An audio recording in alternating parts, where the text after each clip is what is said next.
할렐루야. 여러분이 하는 모든 일들은 하나님의 영광을 위해 사는 일인 줄로 믿습니다. 오늘은 구원의 서정 7번째 시간으로 양자에 대해서 말씀입니다. 양자. 여러분 양자가 뭔지 알죠? 나무집에 양자로 가는 거, 이게 양자입니다. 이 양자를 말하는 거예요. 오늘 양자에 대해서 공부하는데 우리나라 대기업 중에서 경영권 분쟁이 없는 기업으로 가장 알려진 기업은 LG그룹이라고 합니다. 1947년에 설립된 이 LG그룹이 지난 80여 년 동안 경영권 분쟁 없이 유지될 수 있었던 이유는 창업자 구인회 회장의 유훈 때문이었습니다. 구인회 회장은 생전에 장자승계 원칙을 기업의 유훈으로 남겼습니다. 장자승계 원칙이란 그룹의 이 총수, 이 회장은 회장의 장남에게만 물려준다는 그런 원칙입니다.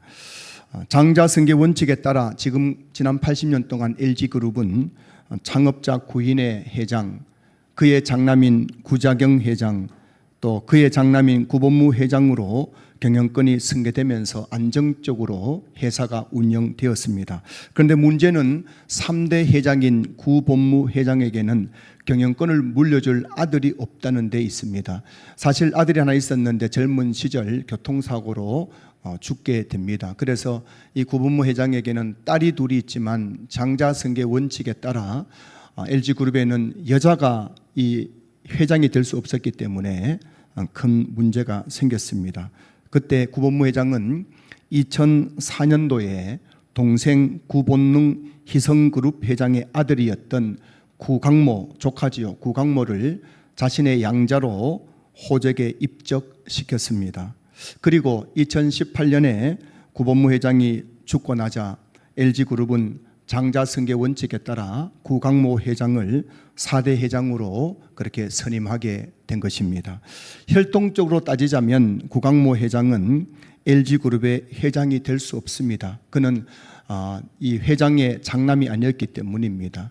하지만 법적으로 그는 구본무 회장의 양자가 되었기 때문에 그는 법적으로 구본무 회장의 이 아들 장자가 되었기 때문에 그는 굴지의 대기업 총수의 자리까지 오를 수 있었던 것이지요. 사랑하는 성도 여러분, 구강모 회장에게 일어났던 이 사건이 저와 여러분에게로 일어난 사건임을 여러분 알고 계십니까?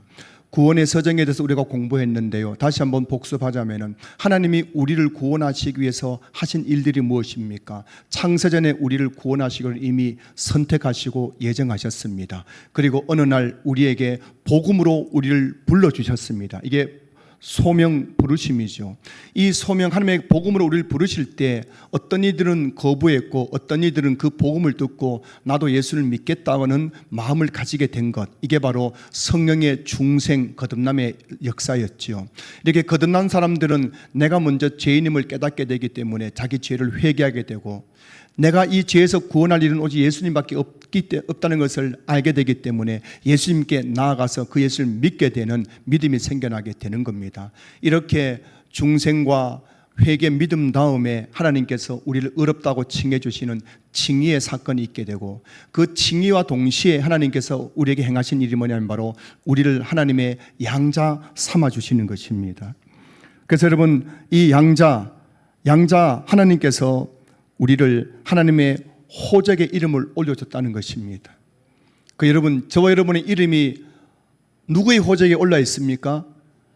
저는 이 경주체가 관가정파 28대 손으로서 체가의 가문의 호적에 제 이름이 기록될 뿐만 아니라 저는 하나님의 호적에 최경훈이라는 이름이 바로 기록되어 있는 줄로 믿습니다. 여러분 한 분도 한 분도 혈통적으로는 사람의 자녀이기 때문에 집안에 호적의 이름이 올라 있지만은 여러분들은 또 하나님의 영적 자녀이기 때문에 여러분의 모든 이름들이 하나님의 호적부에 기록되어 있는 줄로 믿습니다. 이것을 성경적으로 말하자면 저와 여러분의 이름들이 천국에 있는 생명책에 다 기록되어 있는 줄로 믿습니다. 여러분 구강모 회장은 구본무 회장의 양자로 입적해가지고 LG그룹이라는 대기업의 회장의 자리까지 올랐지만은 저와 여러분들은 하나님의 양자가 되어서 천지를 창조하시고 전능하신 하나님, 창조자 하나님의 양자가 된 줄로 믿습니다. 여러분, 구본무회장이 더 높습니까? 저와 여러분이 더 높습니까? 누가 더 높아요? 저와 여러분들이 더 높은 줄로 믿습니다. 저와 여러분들이 더 높은 자리에 더 좋은 호적의 이름이 올라간 줄로 믿습니다. 자, 그런데 왜 하나님은 칭의 다음에 자녀라고 하지 않고 양자라고 그렇게 하셨을까요? 성경에 보면은 하나님께서 우리를 양자 삼으셨다는 표현들이 여러 곳에 나옵니다. 물론 자녀라는 그런 언급도 나오지만 구원의 서정에서 칭의 다음에 자녀라고 하지 않고 양자라고 했던 이유가 무엇일까요? 여러분, 자녀와 양자는 차이가 납니다. 자녀는 부모의 직접 낳은 자식이지만 양자는 뭐라고요? 데려온 자식이에요. 자, 여러분, 자녀는 부모 고마운 줄 알아요, 몰라요? 잘 모릅니다. 자식들은 부모 고마운 줄 몰라요. 아무리 잘해줘도 그거 고마운 줄 모르고 당연한 것처럼 여기는 것이 자녀이지만, 양자는 어떻습니까? 어느 날 내가 나무집에 부잣집에 양자로 갔습니다. 그러면 이 양자된 사람들은 그 부모님이 해주는 하나하나가 뭐 고마워요, 안 고마워요? 너무 고마운 거예요. 그래서 밥을 차려줘도 고맙습니다, 감사합니다. 용돈 줘도 감사합니다. 옷을 사줘도 감사합니다. 양자는 내가 지금 누리고 있는 것들이 은혜구나, 이거 감사한 거구나 깨닫는 거예요. 그래서 하나님께서는 저와 여러분들에게 자녀라고 하지 않고 양자라고 하신 이유는 너희들이 지금 누리고 있는 것, 너희들이 죄에서 구원받고 누리고 있는 그 모든 것들은 하나님의 은혜라는 것을, 감사한 것임을 깨달아 알게 하기 위해서였습니다. 오늘 예배 나온 저와 여러분들이 자녀처럼 당연한 것처럼, 내가 누리는 것이 당연한 것처럼 느끼고 그렇게 생각하는 것이 아니라, 오늘 이 예배 자리에 나와서 하나님의 양자된 저와 여러분들이, 하나님 그렇습니다, 내가 지난 한 주 동안 살아가면서 내가 누렸던 그 모든 것들이 하나님의 은혜였습니다, 하나님의 축복이었습니다, 감사합니다, 그 양자의 마음을 가지고 오늘 예배 드릴 수 있는 여러분 되시기를 주 여러분 축복합니다. 자, 그런데 여러분, 오늘 본문은 구원의 서정 7번째 순서인 양자에 대해서 말씀하고 있는 본문인데요, 15절 말씀 보시면은 너희는 다시 무서워하는 종의 영을 받지 아니하고 양자의 영을 받았으므로 우리가 아빠 아버지라고 부르짖느니라 라고 되어 있습니다. 여기서 우리는 원래 종의 영을 받은 자들이었습니다. 종의 영, 누구의 종이었습니까? 마귀의 종이었죠. 더 정확히 표현하자면 마귀의 자녀였죠. 요한복음 8장 44절 말씀 보시면은 너희는 너희 아비 마귀에서 났으니 너희 아비의 욕심대로 너희도 행하고자 하느냐라고 하느니라고 말씀하고 있습니다. 여러분, 저와 여러분들이 예수 믿기 전에 우리는 종의 영을 받은 자들, 마귀의 영을 받은 자들, 마귀의 종, 마귀의 자녀로 살아갔습니다. 그때 우리가 어땠습니까?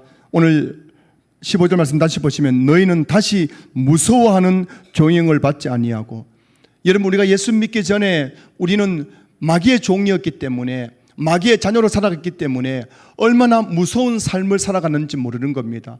늘 매일매일이 두렵고 또 내게 어떤 일이 일어날까 염려하고 그렇게 무서워하는 그런 삶을 살아갔던 사람들이었습니다. 그런데 지금은 어떻게 되었습니까? 15절 말씀 다시 보시면은 너희는 다시 무서워하는 종영을 받지 아니하고 양자의 영을 받았으므로 라고 되어 있어요. 지금 우리는 양자의 영을 받은 사람들입니다. 양자, 하나님의 호적에 입적된 양자가 되었다는 겁니다. 오늘 본문의 양자의 영이란 말은, 양자의 영은 성령을 가리키는데, 저와 여러분들이 예수님을 믿는 순간 성령이 우리 안에 들어오십니다. 이것을 가리켜서 성령의 내주라고 하죠.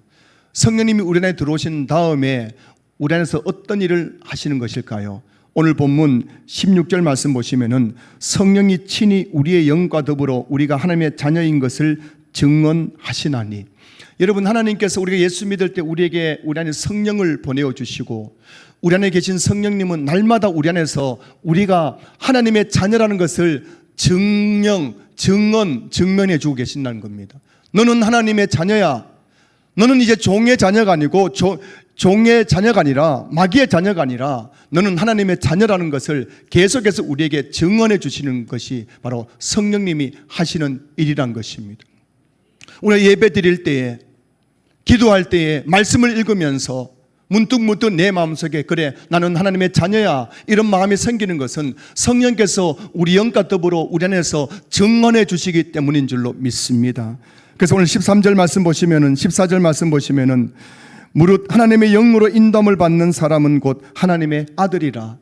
성령께서 우리를 인도해 주시고 성령을 깨우쳐 주시는 사람, 그 사람은 바로 하나님의 아들이라라고 말씀하고 있습니다. 그래서 예수 믿기 전에는 하나님이라는 말을 부르는 것도, 하나님이라고 부르는 것도 어색했었어요. 그래서 제가 전도하면서 연세 드신 우리 어르신들에게 예수님 믿으시라고, 그래서 한번 예수님 한번 해보세요, 하나님 한번 해보세요, 하나님 아버지 한번 해보세요 했더니만 그분들이 못하더라고요. 여러분, 예수 믿기 전에 저와 여러분들도 하나님 아버지라고 부르는 것이 너무 어색한 거예요. 할 수가 없는 겁니다. 그랬던 저와 여러분들이 예수님 믿고 교회에 나와서 정말 이렇게 신앙생활을 하면서 어느 순간 나도 모르게 하나님을 향하여 하나님 아버지, 오늘 본문대로 하면은 아빠 아버지라고 하는 것은 이 놀라운 축복인 것이에요. 만약 여러분이 오늘 예배 드리면서 나도 모르게 하나님 아버지라는 말이 입에서 튀어나왔다면은 여러분들은 하나님의 양자, 자녀 되었다는 증거인 줄로 믿습니다. 자, 그렇다면 하나님은 언제부터 우리를 하나님의 양자 삼기로 계획하신 것일까요? 구본무 회장은 2004년도에 자기 조카 구광모 회장을 양자로 삼기로 계획을 세웠어요. 왜냐하면 내가 죽고 나면은 대를 이을 그 장자가 없기 때문이었습니다. 자, 그렇다면 하나님은 언제 저와 여러분들을 양자 삼기로 작정하시고 계획을 세웠던 것일까요? 에베소서 1장 4절 5절 말씀 보시면은 곧 창세전에 그리스도 안에서 우리를 택하사 우리로 사랑 안에서 그 앞에 거룩하고 흠이 없게 하시려고 그 기쁘신 뜻대로 우리를 예정하사 예수 그리스도로 말미암아 자기의 아들들이 되게 하셨으니라고 말씀하고 있어요. 하나님께서 우리를 양자 삼기로 계획하신 것은 창세전에 있었던 사건이었습니다. 하나님은 창세전부터 저와 여러분들을 죄에서 구원하실 뿐만 아니라 하나님의 양자 삼을 것을 이미 다 계획하시고 예정해 놓으셨다는 것입니다. 왜 저와 여러분 같은 이렇게 너무나 평범하고 부족한 사람들을 창세전부터 하나님의 자녀 삼기로 하나님께서 이미 계획해 놓으셨던 것일까요? 그 이유를 에베소서 1장 6절은 이렇게 말씀하고 있습니다. 이는 그가 사랑하시는 자 안에서 우리에게 거저 주시는 바 그의 은혜의 영광을 찬송하게 하려는 것이라. 여러분 한번 생각해 보세요. 저와 여러분이 무엇인데 하나님 창세전부터 우리를 하나님의 양자 삼을 것을 이미 다 계획하시고 예정해 놓으셨던 것일까요? 그 이유는 저와 여러분들을 하나님의 양자 삼으시고 우리를 통해서 그의 은혜의 영광을 찬송하게 하려 하심이라. 우리를 통해서 하나님께서 영광 받기 원하셨기 때문인 것입니다. 하나님이 우리를 통해 원하시는 것은 저와 여러분을 통해서 영광 받으시는 것입니다. 그래서 여러분, 우리가 잘 돼야 하나님께 영광을 돌려드리는 것이고 우리가 잘못되면 하나님 얼굴에 먹칠하는 것이죠. 자식이 잘 되면 부모의 얼굴에 영광을 돌려드리는 것이고 자식이 잘못되면 부모 얼굴에 먹칠하는 것이잖아요. 그 하나님은 우리가 잘 되길 바라실까요? 잘못되기를 바라실까요? 여러분 오늘 예배 나오시면서 여러분 마음 가운데 패배주의에 젖어 있는 분들, 내가 당한 인생의 문제 앞에서 나는 이제 인생이 끝나서 요즘 2030 세대들이 이 생에서 나는 망했다라고 합니다. 왜냐하면 너무너무 경기가 어렵고 취업이 안 되니까 2030 세대 중에서 거의 대부분의 사람들이 이 생에서 이 생에서는 나는 망했다 라고 생각하며 살아가고 있다는 겁니다. 여러분도 그런 생각하고 계신 분이 계십니까?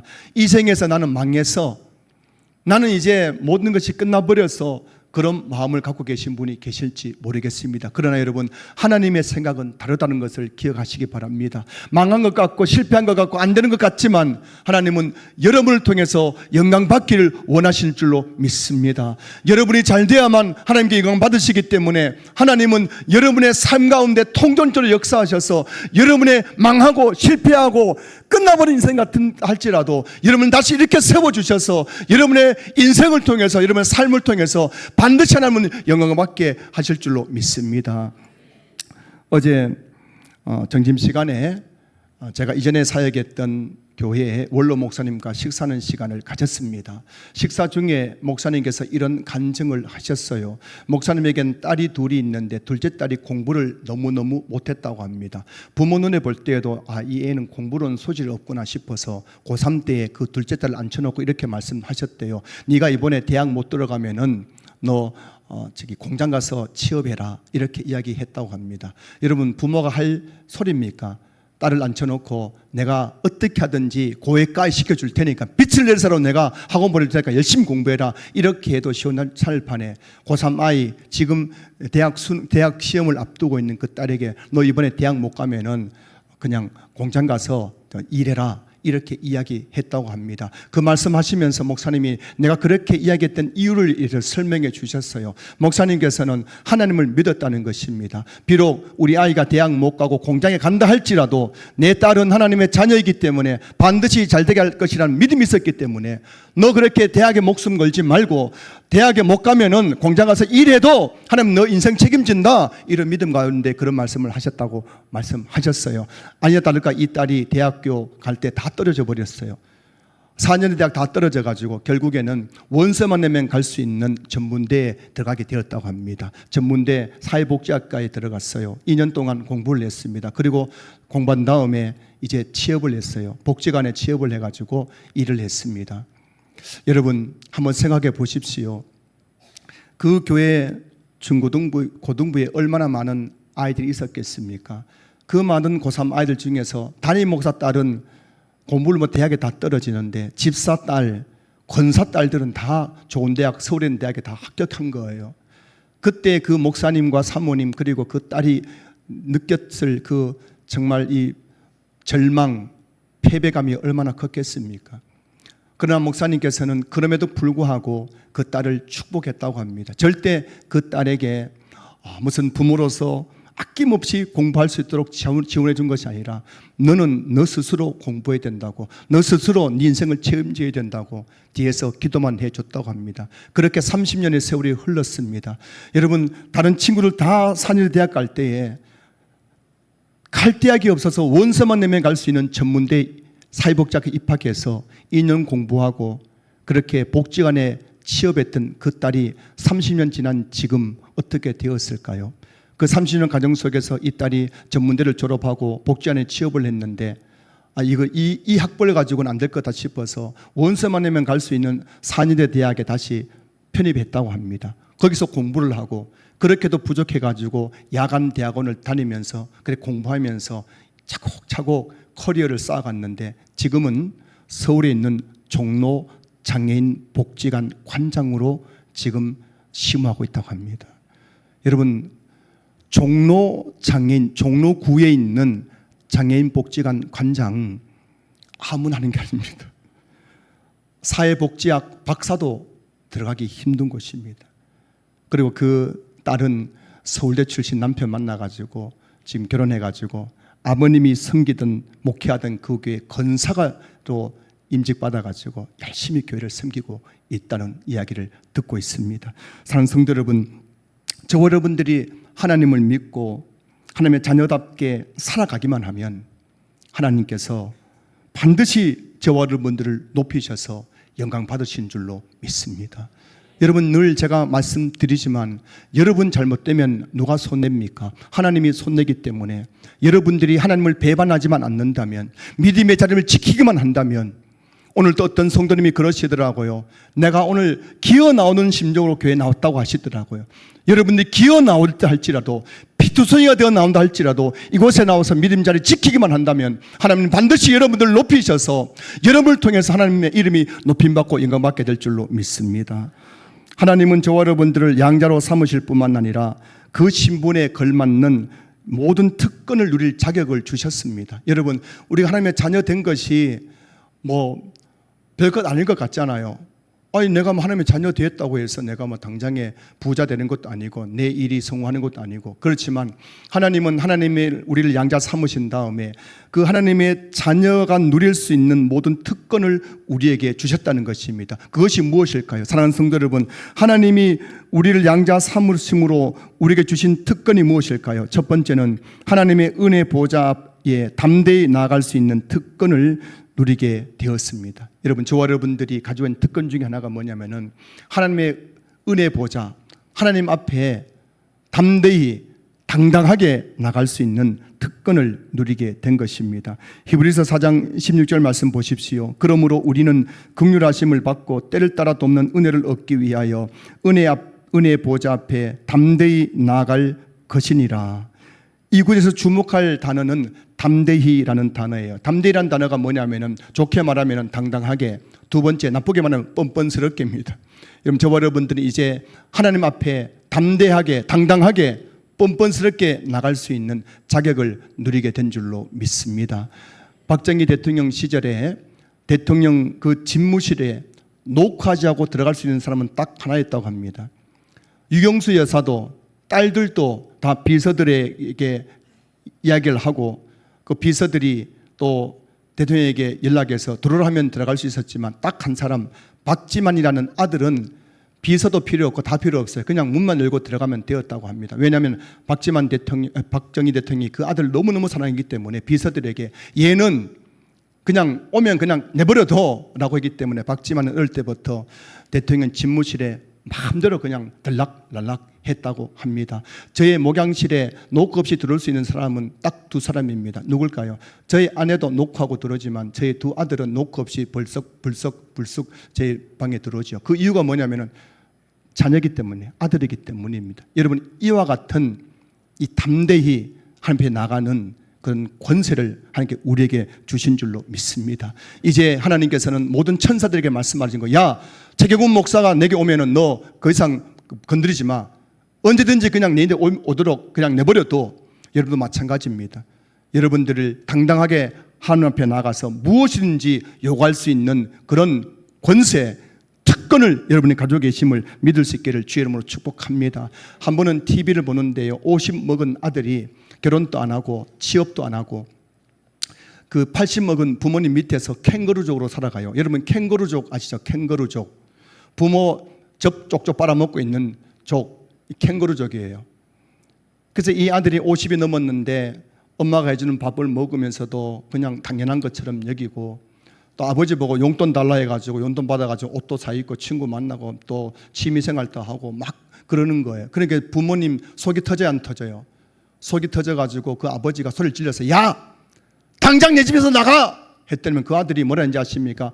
왜 나가? 여기가 내 집인데 내가 왜 나가? 이렇게 소리를 지르더라고요.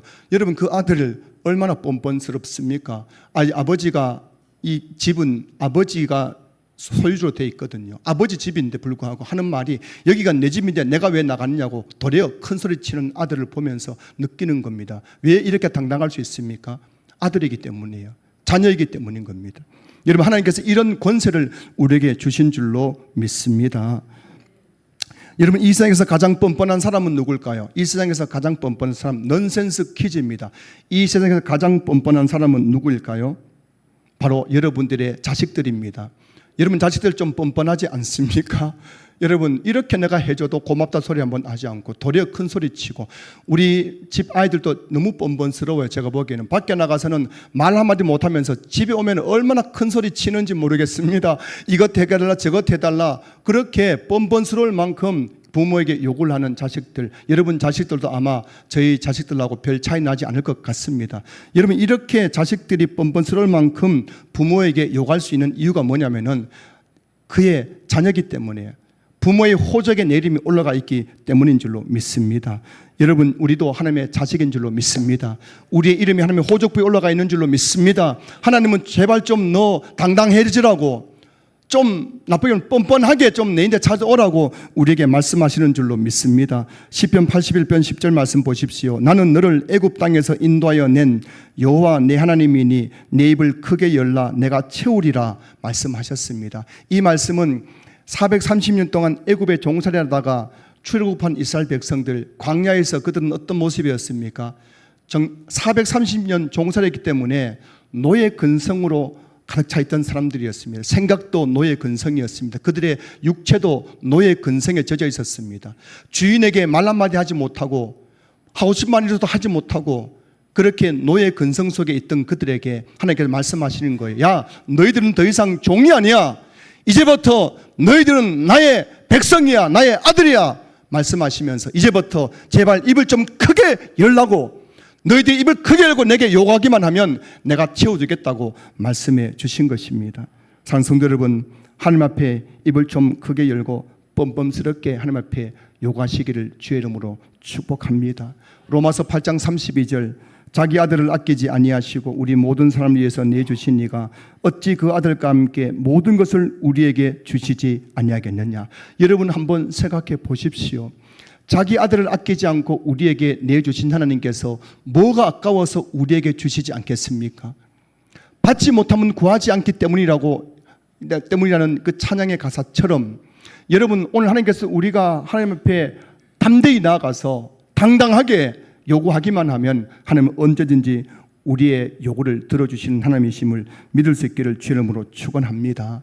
여러분 우리가 양자가 됨으로써 누리는 특권은 무엇일까요? 두 번째는 인생의 모든 염려로부터 보호받을 수 있는 특권을 누리게 되었습니다. 베드로전서 5장 7절 말씀 보시면은 너희 염려를 다 주께 맡기라 이는 그가 너희를 돌보심이라 라고 말씀하고 있어요. 여기서 돌보심이라는 헬라어 단어의 의미는 관심을 가지다, 돌보다, 중요하게 여기다, 마음을 두다라는 뜻인데요. 이런 원어적 의미를 살려서 그가 너희를 돌보심이라라는 이 말을 재해석하면 이런 뜻이 되는 겁니다. 하나님께서 우리의 삶을 너무나 중요하게 여기시기 때문에 깊은 관심과 사랑으로 실제적으로 돌보아 주신다는 뜻인 겁니다. 하나님은 그냥 말만 그래 알았어 내가 해줄게가 아니라 우리의 삶에 너무나 관심이 가지고 계시기 때문에 깊은 관심과 사랑으로 실제적으로 우리 삶에 관심을 가지시고 우리 삶에 있는 모든 염려의 문제에 대해서 돌봐 주신다는 것입니다. 사도신경은 이렇게 시작하죠. 나는 전능하신 아버지 하나님 천지의 창조주를 믿습니다. 우리의 아빠 아버지 되신 하나님은 어떤 분이십니까? 전능하신 분이십니다. 그분은 천지를 창조하신 분입니다. 여러분 전능하시고 천지를 창조하신 아빠 아버지께서 나를 돌봐주시는데 안 될 일이 뭐가 있겠습니까? 하물며 한 그룹의 회장이라 할지라도 그 아들을 위해서 못할 일이 없다면은 천지를 창조하신 하나님이 저와 여러분을 위해서 못하실 일이 뭐가 있겠냐는 것입니다. 그래서 여러분 인생의 어떤 염려이든 하나님께 맡기기만 하면 하나님은 반드시 해결해 주시는 것입니다. 주일 예배가 우리에게 어떤 의미일까요? 여러분 주일 예배는 하나님께 우리의 모든 염려를 맡기는 시간입니다. 하나님 아버지 나에게 이런 염려가 있는데 이 시간 하나님께 맡깁니다.